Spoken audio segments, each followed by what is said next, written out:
Earlier this year, Chicago rapper Lil Durk earned his first Grammy, marking a huge achievement in his career. But now, things have taken a darker turn. He's facing serious charges connected to a murder-for-hire case, adding to the long list of legal troubles that have followed him for years. Despite becoming one of the biggest names in hip-hop as the founder of OTF, Durk had been working hard to change his image and leave his past behind. It seemed like he was on the path to turning things around, but no matter how much success he's had, it looks like his past in Chicago is still catching up to him. Even with all his efforts to move forward, it feels like he can't escape where he came from. Durk has been locked up in Broward County Jail. He's there right now. This. Yes, Broward. He's in Florida. I got the whole thing on. Look on my stream. I got it. Oh my God, bro. A federal indictment is bringing some serious accusations to light, claiming that Lil Durk was in charge while OTF members took part in violent crimes like murder and assault. These actions were allegedly carried out to keep their reputation and power within the group. There were shootings, fights, and chaos in the streets, with one situation unfolding in Los Angeles. In that incident, sheriff's deputies pulled a man out of an SUV after he had been shot. Rapper Quando Rondo was also in the car, clearly shaken and caught up in the aftermath of the violent event. Lil Durk been picked up by the feds. I don't know if he's been charged with nothing. Probably questioning and put in OTF and a lot of things. But I heard somebody named OTF Jam. They said they've been calling him a rat. And basically he said, okay, I'm a rat. Well, watch this. That all this information that I know. Rat this, I'm gonna tell this, I'm gonna tell that. My video earlier, I told y'all, man, if somebody say Durk's name, that's all it's gonna take. Right now, Lil Durk is facing a serious legal battle that could tear down everything he's worked for. The stakes are incredibly high, and with his associate Lista involved, things are even more dangerous. This could be a major turning point in his life, possibly even leading to a life sentence. When asked how he and Lista got so close, Durk shared that their connection comes from being from the same place. "We're all tight, like family," he said. He just started rapping, figured out what he wanted to do, and now we're all in this together. Back in the day, none of us really knew what we wanted to do. I had an idea, but we were all caught up in trying to be the biggest drug dealers, thinking about the streets. But Durk, on a personal level, had different goals. Lil Durk seems to have put that old life behind him. These days, his focus is all about improving himself, focusing on his music, and, most importantly, staying out of trouble. It's a huge change for him. Recently, he even made the bold move to clear his criminal record, something that's been hanging over him for years.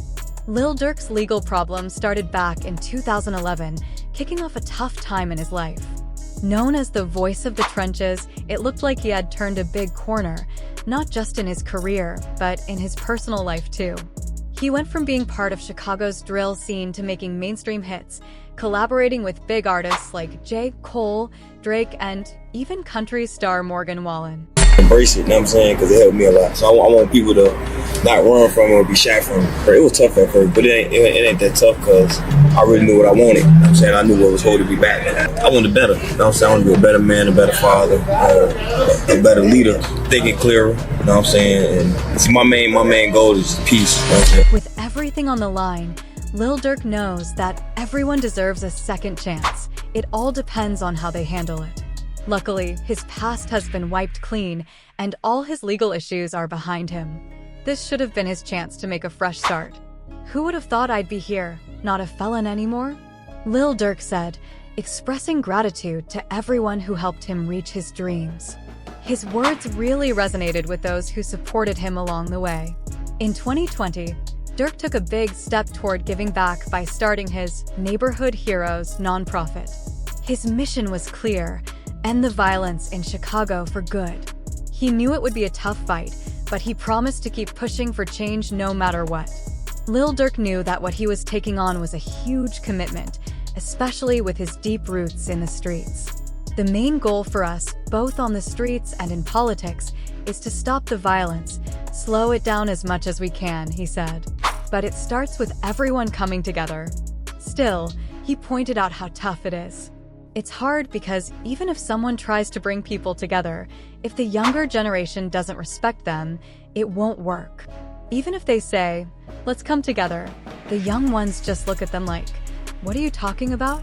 As Lil Durk got older, he started being more open about his personal growth and the tough times he's been through.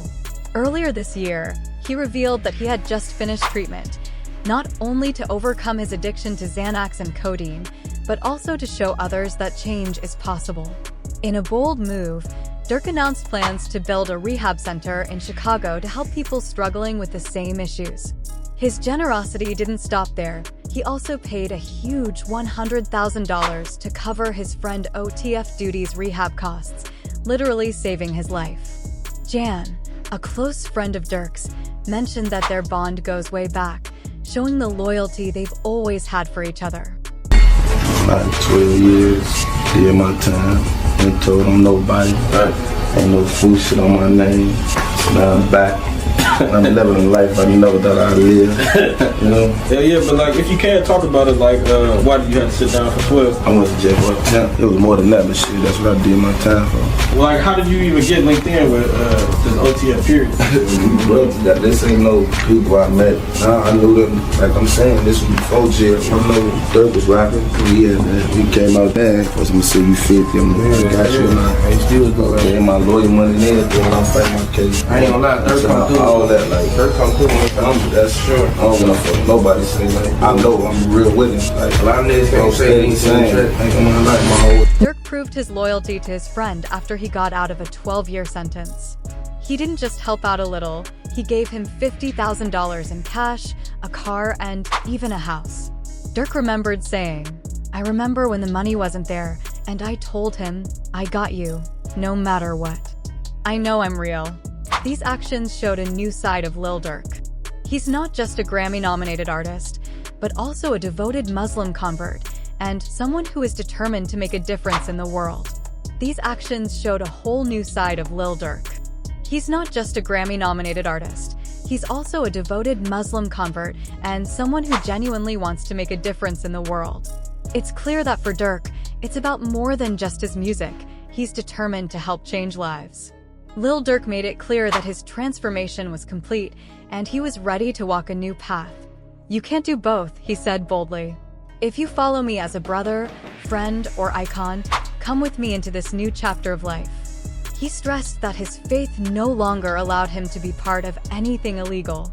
"I don't gangbang, I'm a Muslim," Durk firmly declared. He went on to explain, "There's a big difference. I'm not telling you to do what I did. When I make music, I'm sharing my life, not telling others how to live." Lil Durk has been through a lot, from serving time for weapons charges to beating an attempted murder case alongside his late friend, King Von. But by 2019, he had completely turned his life around. His change was so noticeable that even streamer Aiden Ross wondered if Durk would ever go back to prison. With hit albums, many going gold and platinum, Durk proved he could leave his past behind and rise above it. It seemed like he was ready to keep moving forward. Lil Durk was gaining serious momentum with his upcoming album Deep Thoughts, which was set to drop in November. The album would reflect the raw energy of his early mixtapes. As the leader of a foundation that was making a real impact in his community, it was clear Durk had come a long way in both his career and personal life. His progress was recognized when he was awarded 2 keys to the city, a rare and meaningful honor. However, despite the success and the image he showed on camera, it seemed like the man behind the scenes wasn't always the same. Even though Lil Durk tried to turn his life around, it seemed like he was still involved in things behind the scenes. His efforts to reshape his image hit a serious setback when he was arrested on major charges. This revealed the big difference between the person he showed the world and the life he was still living privately. The weight of his past seemed to pull him back, and things took a turn for the worse when 4 OTF members were arrested in connection with the murder of Sevilla Robinson, also known as LOLPAB. Despite trying to leave the streets behind, it looked like his past was still holding on to him. It was rumored that Durk had said he would put a bounty on the murder of Quando Rondo's longtime partner. As these rumors spread, it seemed like the authorities were closing in on people connected to Durk's crew.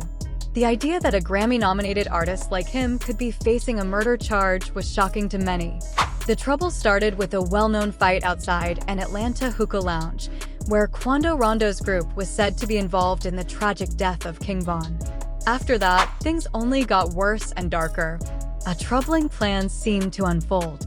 Reports say no flights were booked under names linked to Lil Durk, OTF members Dvanny, and 072 Boogie. The accused OTF members are said to have traveled to California to meet with Conrad, a top member of the crew, with the goal of confronting Quando Rondo and his team. The group is said to have followed them all day, setting up for an attack that would happen at a gas station. While Quando Rondo managed to escape unharmed, sadly, Lil Pub wasn't as lucky. He was caught in the crossfire and lost his life. Left dead at the scene while a devastated Quando could be heard crying out in anguish for his fallen friend, the incident sent shockwaves throughout the W-Ray industry and the streets, leaving many to wonder about the far-reaching consequences of this violent act. The situation continued to unfold after the attack. Alleged assassins reportedly made a stop at an In-N-Out burger where they discussed payment before returning to Chicago. If Quando Rondo's anguished cry sounds familiar, it's because Lil Durk sampled it on his track, which was released alongside Rob 49. This bold move only added fuel to the fire, intensifying the ongoing drama. Reports later surfaced that Durk tried to book flights to Dubai and Switzerland from Florida, seemingly in an attempt to escape the growing heat surrounding him. However, he was arrested before he could board the flight. Authorities confirmed that the flight was booked using credit cards linked to OTF, which further tied Durk to the case, a case that was already connected to the tragic deaths of King Vav and Lil Durk's late brother Datang. Big thing, if he died, I don't know if he died yet. I'm hearing on the internet, I don't know if he died. But I'm not the type of nigga y'all gotta keep getting mad at. I fuck with Durk. He BD, I'm GD, but I still fuck with him and I fuck with his music, his movement. He making money. I'm not a hater. I love to see what he doing. Shorty up $30-40 million. I love to see that because I'm from one block, he from the next block over. My daddy used to hang with Durk daddy. His brother been throwing parties for years. Nothing ever happened to these things. Something just happened to him now because Durk said he'd send these people names and songs. Really, you in a position to empower Chicago to make us a better. The situation got even more serious when it came out that recordings from an informant helped link Lil Durk and his crew to the murder plot. These recordings allegedly showed Durk offering money and opportunities in the music industry in exchange for the killing of Quando Rondo, making everything even more tense than before. The rivalry between the two camps was already heated, but for many fans, hearing that Lil Durk was involved in such a case was tough to process. It seemed like he had completely turned his life around, leaving the streets behind to focus on his music and helping others. But these new allegations showed a much darker side, leaving fans and critics stunned by the gap between his public image and the actions he's now accused of. If you've really been paying attention, though, you might have noticed Durk dropping a few hints that something deeper was going on. Since the tragic loss of his close friend and OTF member, King Von, rumors have been swirling about Durk. A lot of fans, some who've probably never even been in a fight, have been telling him to slide for Von. I've talked about this in a past video, where I explained why Durk should stay away from revenge and focus on his music and growth instead. Still, the hip-hop community has been split ever since, with some arguing about whether Durk should retaliate or just move on. Some people say Durk should stay out of it completely, while others think he should leave the streets behind and focus on his career. Most fans and people in the industry believe Durk should focus on securing the bag and building his empire. Even though the pressure to act might still be there, many have urged him to rise above the drama. But the big question is, did Durk ignore that advice, or has his past finally caught up with him? While Quando Rondo is still alive and well, it seems like Durk might be more affected by the public's calls for revenge than he's letting on. Behind the scenes, it appears he may have devised a plan to settle the score. At times, he even openly alluded to the death of Lil Pub in ways that prosecutors could interpret as him taking responsibility for the killing. In an interview with DJ Academics, Lil Durk spoke about the endless calls for him to avenge King Vav. He claimed that the pressure had eased off, though some fans remained relentless. Around this time, he featured on NWIX, Who Want the Smoke, delivering bars that seemed to address the trolling Durk rapped, "They be on my Paige saying slide for Vav, I know they trolling me outside with y'all big homie be beyond. I keep them folks with me, got it back in blood, y'all just don't know that's how it's supposed to be. Later on in that same track, he appeared to reference L pub death, directly saying better do. What Nat said caused people die from pumping gas lines like this could prove troublesome in a courtroom, as prosecutors could frame them as admissions of guilt. Adding fuel to the fire were comments made by one of Durk's associates, Brick Baby. In a recent interview, the rapper, who's been spotted in the studio with Durk, essentially seemed to dry snitch, hinting at details that stirred even more controversy. These remarks, combined with Durk's lyrics, could complicate his case, significantly making it harder for his defense to separate his music from real-life events. Looking back, this situation marked a direct violation of how Durk typically handled his business. If he had been driven by clout, he would have taken to the internet, openly mocking Quando Rondo. Durk though, like how'd you guys become cool, and how'd you guys become so close? We off the block. He's just like how we is, where we from. We all real close, like, you see what I'm saying? So it's just one of the guys. He just happened to be rapping. He figured out what he want to do. Everybody else as a whole, I'm gonna say as a whole, we don't know what we want to do. Well, at the time, I ain't know what I want to do. We finna try to be the biggest drug dealers. We thinking streetwise, but he just wanted. But instead, he stayed within the blurred lines of hip-hop's unique space, where reality and fiction often intersect. Artistic expression can sometimes sound like a confession. Durk once stated, the goal is not to go to jail, so y'all will never see me do tough exploitive.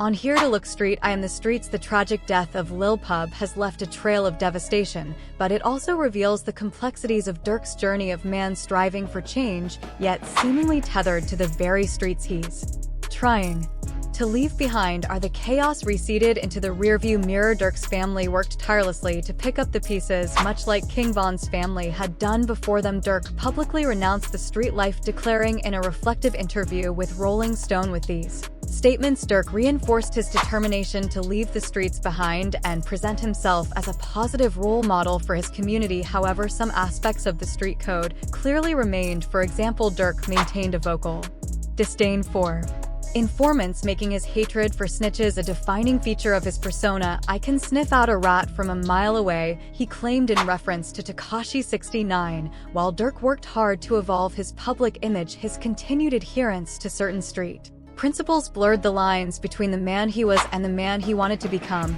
But it turns out his instincts weren't as sharp as he believed. Despite his claims of being able to smell a snitch a mile away, the harsh reality is that there may have been informants within his own camp, and now those betrayals are coming back to haunt him, threatening to unravel everything he's built. Although rumors suggest multiple informants are involved, OTF Jam is the one being widely pointed to as the man who allegedly wore a wire and gave Durk up. If the allegations are true, it's a brutal reminder that when the stakes are high, like the pros ECT of lengthy prison sentences, loyalty often crumbles. Even lifelong friendships can break under the pressure of self-preservation. Jam himself recently admitted in an interview that he and the number one priority for like us in the streets and like politician wise is to stop the violence, slow it down much as possible. And it start with everybody like just coming together. But like I say, it's hard because you probably got him over here thinking he that, but his young niggas don't even respect him. So even if he be like, when let's come together, they looking at his ass like,